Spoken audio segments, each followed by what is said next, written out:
पंडित जी, मैं पूजा की शुरुआत एक भजन से करना चाहता हूँ। बंद कीजिए ये गाना, बंद कीजिए। अक्षराबाजी के पास सब कुछ है, तो फिर तनसीब कैसे हुआ? आज हमारे साथ है रूही यानी कि गर्विता। तो चलिए इनसे बात करते हैं इनको शो को लेकर।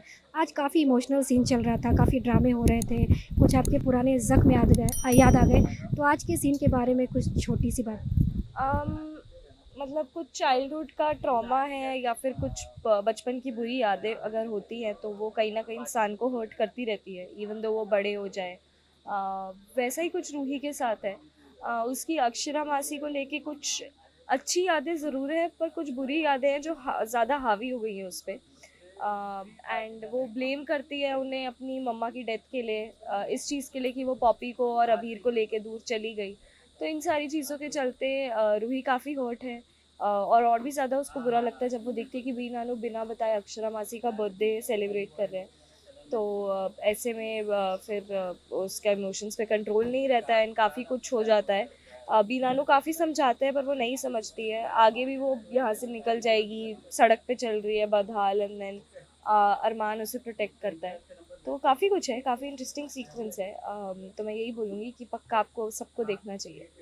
काफ़ी इमोशनल सीन था, रोने धोने वाला था। तो कितना मुश्किल रहा आपको ये सीन करने में, क्योंकि काफ़ी ड्रामा भी था इस सीन में। आई थिंक मेरी शक्ल से ही पता चला होगा। आई थिंक पिछले 2-3 दिन से थोड़ा ज़्यादा ही मेरे इमोशनल सीन्स हो गए हैं, तो वो थोड़ी आइज़ भी टायर हो जाती है थोड़े टाइम बाद। बट आई थिंक मेरे फेवरेट सीन्स होते हैं इमोशनल सीन्स। और मैं as an actor also I try कि मैं रियल जितना हो सके उतना रियल इमोशंस लाऊं। तो मुझे बहुत इंटरेस्टिंग लगता है, बट हाँ चैलेंजिंग होता है क्योंकि एक तो बहुत गर्मी है, ऊपर से रो रो के पानी ख़त्म होने लगता है बॉडी का। पर मतलब मेरी फैमिली के साथ सीन है, तो जब बी नानू, बड़ी माँ, छोटी माँ भी सामने होते हैं तो काफ़ी रियल इमोशंस आते हैं। तो काफ़ी अच्छा सीन है।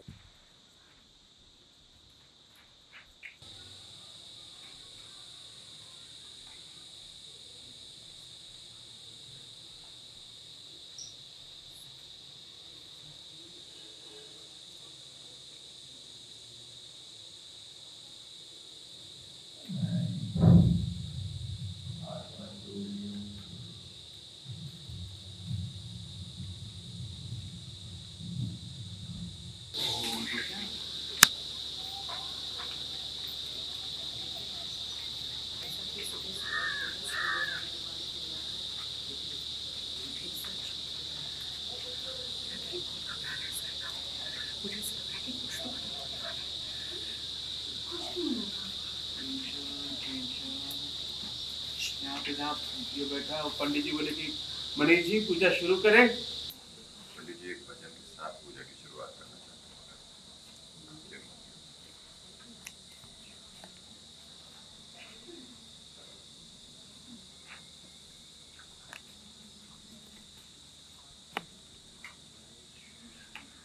बंद कीजिए ये गाना, बंद कीजिए।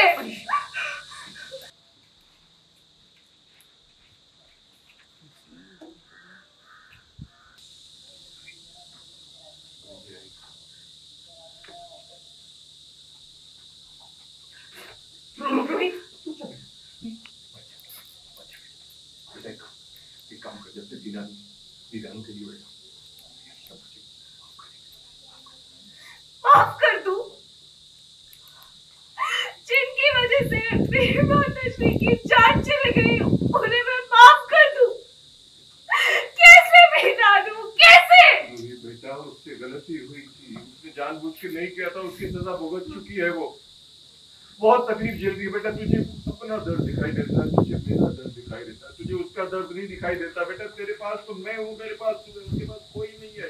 पता नहीं दुनिया के किस कोने में अकेली तड़प रही है। बेटा,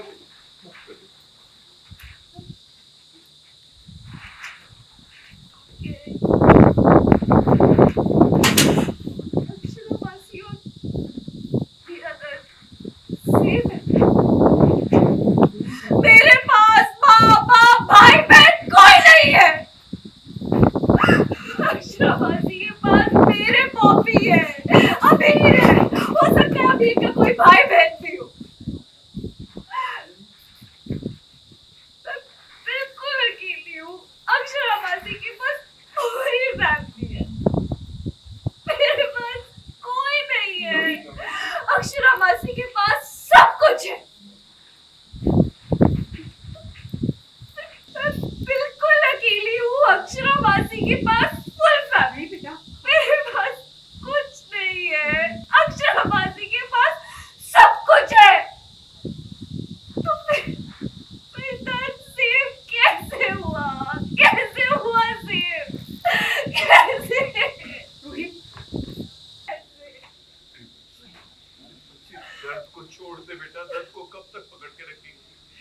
जीने नहीं देगा बेटा।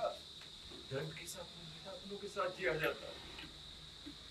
देख अपना हाल देख, क्या कर लिया तूने खुद के साथ बेटा। भूल जा, सब कुछ भूल जा बेटा। अपने लिए, अपनी खुशियों के लिए बेटा उसे माफ कर दो बेटा। बेटा माफ कर दो, इस परिवार को मिला दे बेटा। तू ही बेटा दर्द के साथ नहीं जिया जाता बेटे। बेटे दर्द को भूल के आगे बढ़ना पड़ता है, वरना वही खड़े रह जाते हैं बेटा। दर्द के साथ ही अपनों के साथ जिया जाता है बेटा। हर चीज की एक्सपायरी डेट है, चाहे वो आंसू हो, चाहे खुशियां, चाहे हम। बेटा पता नहीं कब तक यहाँ है। एक दूसरे के साथ ही जीना पड़ेगा बेटा। भूल जा, जो हुआ भूल जा बेटे। एक काम कर अपनी अक्षरा मासी को माफ करते और इस बेटा माफ करते अक्षरा, उसे माफ कर दे बेटा। और इस परिवार को पूरा कर, इस परिवार को एक हो जाने दे बेटा। माफ कर दे प्लीज। ऐसा नहीं है बेटा, ऐसा क्यों कह रही है? सच्ची तो है। मैं हमेशा कम क्यों पड़ जाती हूँ? मेरा प्यार हमेशा कम क्यों पड़ जाता है? मेरा प्यार कम पड़ जाता है।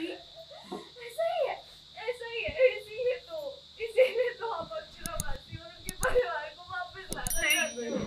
मैं कम पड़ गई। जो असलियत है ना, वो मैं देख चुकी हूँ। इसलिए मुझे यहाँ नहीं रहना है। आप लोग प्लीज अक्षरा मासी का बर्थडे सेलिब्रेट कीजिए। मेरी यहाँ कोई जगह नहीं। इसलिए आप अक्षरा मासी के बर्थडे को सेलिब्रेट कीजिए। मेरी यहाँ कोई बेटा बात तो सुन, कोई जगह नहीं है। रूही